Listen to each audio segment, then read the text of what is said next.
just pause for a moment to think of all the conflicts happening in our world right now.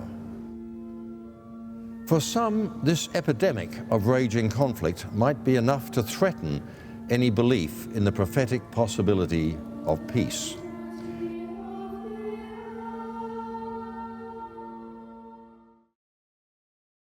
Hello, I'm Heidi Unferdorben. I'm from the Rotary Club of Adelaide and I'm also an authorised global peace pole maker, one of only 7 in the world. So the Peace Pole project here in South Australia started as a legacy project to celebrate the 100 years of Rotary Club of Adelaide and Rotary in South Australia. The goal was to distribute 100 peace poles around the community. We've now reached over 155 peace poles, which is incredible. This peace pole for Lynn is number 2. The number 1 peace pole is at the Adelaide Oval, which is the home of the Rotary Club of Adelaide and has been for nearly 50 years. And Lynn spoke at our Founders Day lunch in August 2023. The Honourable Reverend Lynn Arnold. And what a wonderful occasion it is today, a celebration of a century of Rotary in Adelaide. He gave such a beautiful, impactful message to all the Rotarians in the room and all the guests in the room, that we felt we couldn't thank him enough. So we asked him if he would like a peace pole and he could choose where he wanted to put it. It was wonderful to hear from Lynn to say that he would like this peace pole to go at the cathedral, at St Peter's Cathedral in North Adelaide.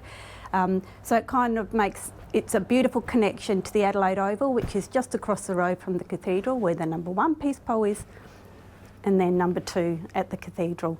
The peace pole movement was started in Japan by the Japanese philosopher Masahisa Goi, who was deeply distressed by the devastation of, in particular, the atomic bombing of Hiroshima and Nagasaki.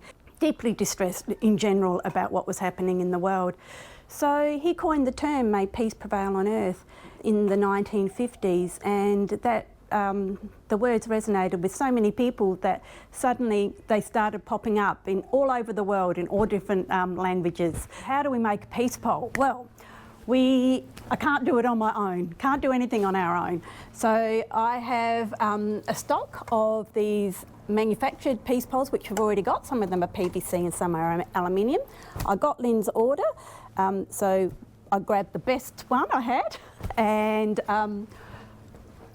ordered through a sign writer the languages which Lynn requested. So one being English, "May peace prevail on earth," in English, with those words being translated into Spanish, Arabic, and Hebrew, which was really interesting because I'd never had a request so far for the translation in Hebrew.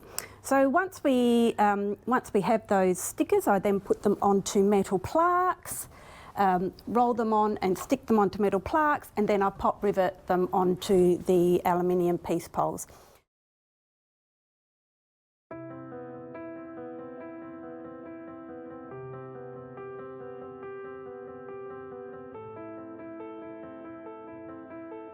Welcome everybody. Welcome to St Peter's Cathedral. I'm on the team here and it's a great pleasure to have you here for a very special occasion today. And I particularly want to welcome and thank President Trevor and Heidi from Rotary Club of Adelaide, who have gifted this peace pole for us to have here. So one of the initiatives of that centenary year was to establish this program with the peace poles and to have 100 peace poles distributed throughout the state. So better than that, we've established 155. And one of the things we need to understand in believing in the possibility, the prophetic possibility of peace, is that we all know it's possible, but tragedy of human history is that so often we have failed that possibility. In the failing of that possibility, people have suffered. Civilians have died and soldiers have died. They died believing, fighting for a right cause. And so what they died for was that there would be no more wars.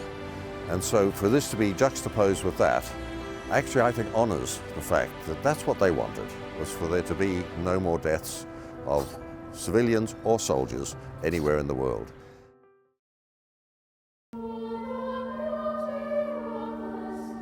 The sacrifice of those who have died in conflict over the years calls us not to perpetuate conflict, but to seek an end to such brokenness that caused it. May we, as our hymn said tonight, not just work for an easy peace built on complacency, but a real peace, the peace that God's love alone can seal.